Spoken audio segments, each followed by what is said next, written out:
నమస్తే, welcome to Suman TV. ప్రస్తుతం మనతో పాటు ప్రముఖ వైద్యులు డాక్టర్ కిరణ్ గంగా ఉన్నారు. వారితో మాట్లాడదాం. హలో డాక్టర్ గారు. నమస్తే అమ్మా. డయాబెటీస్ ఉన్న వాళ్ళు ప్రత్యేకించి ఎగ్స్ విషయంలో కొంచెం జాగ్రత్తగా తీసుకోవాలి. కొంతమందికి బాగా అలవాటు ఉంటుందండి, డైలీ ఎగ్ తింటే మంచిదే కదా అని తీసుకుంటూ ఉంటారు.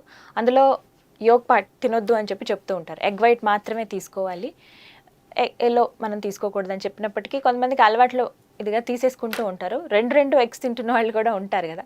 సో అసలు తీసుకోవచ్చా తీసుకోకూడదా, లిమిటేషన్ ఏమైనా ఉండాలా, రోజు ఎగ్ తినడం వల్ల ఏమైనా ప్రాబ్లమా? అంటే మంచి క్వశ్చన్ అండి. ఎందుకంటే ఇప్పుడు చాలా మంది కార్బ్స్ తగ్గిస్తున్నారు కదా, కొంతమంది కార్బ్స్ తగ్గించి కొంచెం ప్రోటీన్ ఎక్కువ తీసుకుంటే పర్వాలేదని ఎగ్ తీసుకుంటున్నారు.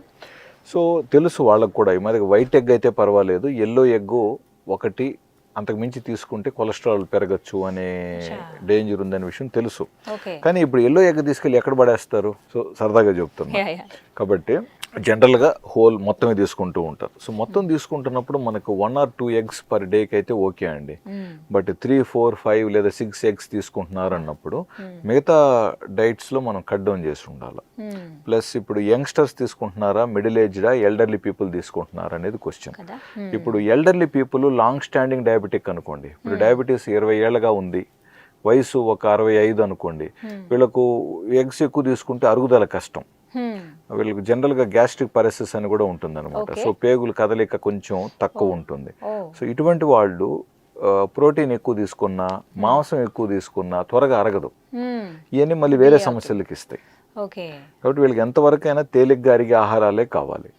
సో సో ఒక 70, ఇప్పుడు చాలామంది ఇప్పుడు 70-80 ఏజ్ దాటిన వాళ్ళు ఎక్కువ సంఖ్యలో ఉన్నారండి.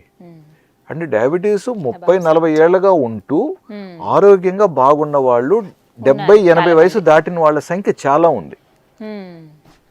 సో ఇప్పుడు వీళ్ళకి ఈ హై ప్రోటీన్ డైట్స్ ఇవన్నీ సెట్ కావు.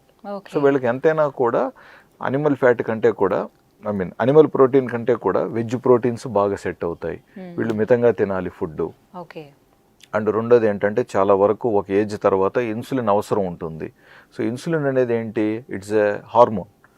అంటే మన బాడీలో మన కండబలం కానీ, మన పేగులు కానీ, ఎనీ కండ ఏదైనా బాగుండాలంటే ముఖ్యంగా 3 హార్మోన్స్ బాగుండాలి. గ్రోత్ హార్మోన్, సెక్షువల్ హార్మోన్స్, తర్వాత ఇన్సులిన్ హార్మోన్. ఇవన్నీ ఏజ్ పెరిగే కొద్దీ తగ్గిపోయేటివే. ఏది గ్రోత్ హార్మోన్ తగ్గిపోతుంది, ఈ సెక్షువల్ హార్మోన్స్ తగ్గిపోతాయి. ఇంకా మిగిలింది మనకు బాగుండటానికి మన కండబలం బాగా చూసేది ఇన్సులినే. సో ఇప్పుడు షుగర్ లేని వాళ్ళలో, ఆరోగ్యంగా ఉన్న వాళ్ళలో గతంలో కూడా పెద్దవాళ్ళు 100 ఏళ్ళ వరకు బతికారు, 110 ఏళ్ళ వరకు బతికారు అంటారు చూసారా, వీళ్ళకి అందరికీ ఇది బాగుండటం వల్లనే, ఇన్సులిన్ బాగుండటం వల్లనే. ఇప్పుడు ఎవరికైతే ఇది లోపం ఉందో వీళ్ళకి మనం కరెక్షన్స్ ఇవ్వాలి. ఇన్సులిన్ లేకుండా షుగర్స్ చాలా బాగా కంట్రోల్లో ఉంటే చాలా సంతోషం. బట్ కొంచెం మందులు వాడినప్పటికీ, రకరకాల డైట్లు పాటించినప్పటికీ, లేదా గుడ్లు తీసుకున్నప్పటికీ కూడా షుగర్ కానీ 200 లోపు రావట్లేదు, మళ్ళీ 300కే వెళుతున్నప్పుడు ఇన్సులిన్ లోపం. సో కొంతమంది పేషెంట్స్ ఉంటారు, ఒక్క గుడ్డు తిన్నా కూడా అరగదు వాళ్ళకి, ఇంకా అసలు అవునండి పడదంటారు. పడని వాళ్ళకి అది వద్దు. సో ఇప్పుడు నేను ఇప్పుడు 2 గుడ్లు తింటే మంచిది అన్నాను కాబట్టి ఇప్పుడు పోయి వీళ్ళు ఈ గుడ్లు తిని అనవసరంగా అనారోగ్యం పాలు కాకండి. మీకు గుడ్లు పడవా? వద్దు, ఇబ్బందే లేదు. మీకు ఏది కంఫర్టబుల్ అది తీసుకోండి. మనం మాట్లాడుతున్నది ఎవరికైతే గుడ్లు కంఫర్టబుల్, అరుగుదల కూడా బాగుంది అనుకుంటున్నారో వీళ్ళు ఎక్కువ గుడ్లు తీసుకున్నట్లయితే కొంతమందిలో కొలెస్ట్రాల్ పెరిగే ఛాన్సెస్ ఉంటాయి. సో కొలెస్ట్రాల్ పెరిగినప్పుడు కొంతమందికి హెచ్డిఎల్ కూడా పెరుగుతుంది. సో హెచ్డిఎల్ గుడ్ కొలెస్ట్రాల్ పెరిగింది కదా అని బ్యాడ్ కొలెస్ట్రాల్ కూడా పెంచడం కరెక్ట్ కాదు కదా. సో కాబట్టి ఎంతవరకు తీసుకోవచ్చు, అంటే ఎన్ని ఎగ్స్ తీసుకోవచ్చు పర్ డే? జనరల్గా 1 or 2 eggs ఈజ్ గుడ్ అండి, మనం ఏమనట్లేదు. అండ్ రెండోది కొంతమంది చెప్పచ్చు ఏమని, సార్ మనం ఇది వరకు ఎక్కువ గుడ్లు కూడా తిన్నారు కదనేసి. అప్పట్లో ఇప్పుడు న్యాచురల్గా ఒక కోడి గుడ్లు పెడితే దాని పౌషక విలువలు వేరే, ప్లస్ మీకు అది డైజెషన్ కూడా కొంచెం టైం పడుతుంది.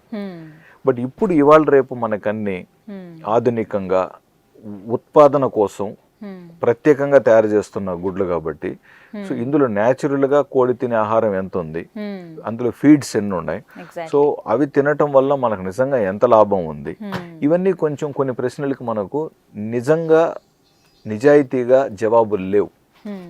గుడ్డు తెల్లగా కనపడుతుంది, కొనుక్కుంటున్నాం, తీసుకుంటున్నాం, వేసుకుంటున్నాం. సో కాబట్టి కాబట్టి మీరు అడిగిన నాటుకోడి క్వశ్చన్కి గుడ్లు తీసుకోవచ్చు సార్. అంటే మీకు నిజాయితీగా అవి న్యాచురల్గా అందుబాటులో ఉంటే తీసుకోవచ్చు. అవి ఎవరికి విలేజెస్ దగ్గర ఊర్లలో ఉండే వాళ్ళకే అందుబాటులో అంటే ఉంటాయి. ఇప్పుడు మనకి ఆర్గానిక్ అని చెప్పి నాటుకోడి గుడ్లు అని చెప్పి రకరకాలు వస్తున్నాయండి. నిజంగా ఎంతమందికి తెలుసు అండి అక్కడ ఏం జరుగుతుందని. ఇప్పుడు ఆర్గానిక్ అంటున్నారు, ఒక గుడ్డు 10-15 రూపాయలు, మనం పెడుతున్నాం కొనుక్కొని మంచివి కదా అని తీసుకుంటున్నాం. బట్ బ్యాక్ ఎండ్ లో తెర వెనకాల ఏం జరుగుతుంది అనేది నిజంగా ఎంతమందికి తెలుసు చెప్పండి.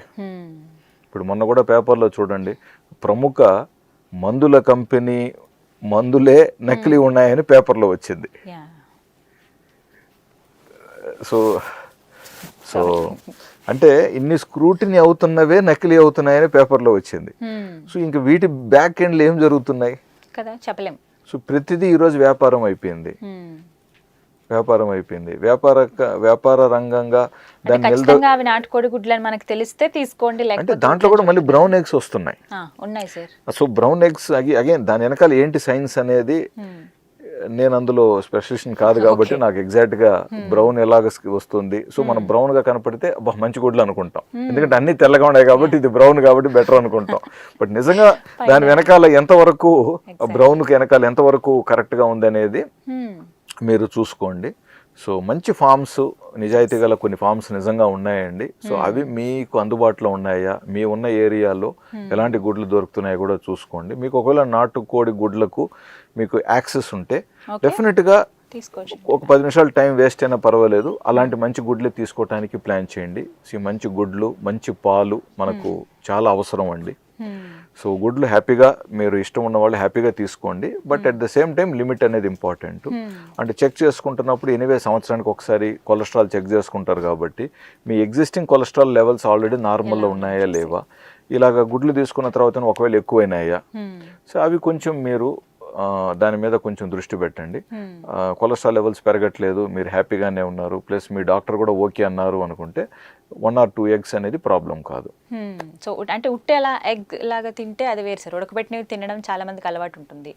ఎగ్ పులుసు ఆ కర్రీలో మనం ఉడకబెట్టిన ఎగ్సే వేస్తాం. కొన్ని పొరుటులాగా కర్రీలాగా చేసుకునేటప్పుడు కౌంట్ ఉండదు, ఎల్లో కూడా వేస్ట్ చేసేస్తూ ఉంటారు. అంటే ఇంట్లో ఇప్పుడు ఒక 5 మందికి అనుకోండి, వాళ్ళు ఒక 5-6 గుడ్లు వేయచ్చు, లేదా 10 గుడ్లు వేయచ్చు, లేదా ఒక 4 ఉన్నారు అనుకోండి, ఒక 4-5 ఎగ్స్ వేస్తారు. సో యావరేజ్గా ఇంట్లో చేసేటప్పుడు మనిషికి 1 లేదా 1.5 లేదా 2 eggs కంటే ఎక్కువ వచ్చేలాగా చేయరు. ఎవరైతే 2 గుడ్ల కంటే ఎక్కువ తీసుకుంటారో వీళ్ళు ప్రత్యేకంగా ఇప్పుడు కండబలం పెంచడానికి అని చెప్పి ఎక్సర్సైజ్ ప్రత్యేకంగా చేస్తున్న వాళ్ళు, లేదా ఇంకేదన్నా ఆర్మీ ఆఫీసుకో లేదా ఒక పోలీసు ట్రైనింగ్ కోసమో లేదా ఇంకేదైనా బాడీ బిల్డింగ్ లో ఉన్న వాళ్ళే ప్రత్యేకంగా గుడ్లు తీసుకుంటారు. సో ఎక్కువగా వీళ్ళు ఉడకబెట్టిన బాయిల్ చేసిన గుడ్లే తీసుకుంటారు, బాయిల్ చేసినట్టు తీసుకుంటారు. అంటే ఎవరైతే ఇలాగ ఆమ్లెట్ రూపంలో కానివ్వండి, ఎగ్ బుర్జీలాగా చేసుకుంటున్నారో ఆయిల్ ఎక్కువ వేయకండి. మినిమం లో ఆయిల్తో, అతి తక్కువ ఆయిల్తో మీరు చేసుకునేలాగా చూసుకోండి. రైట్ డాక్టర్ గారు, థ్యాంక్ యూ అండి, నమస్తే.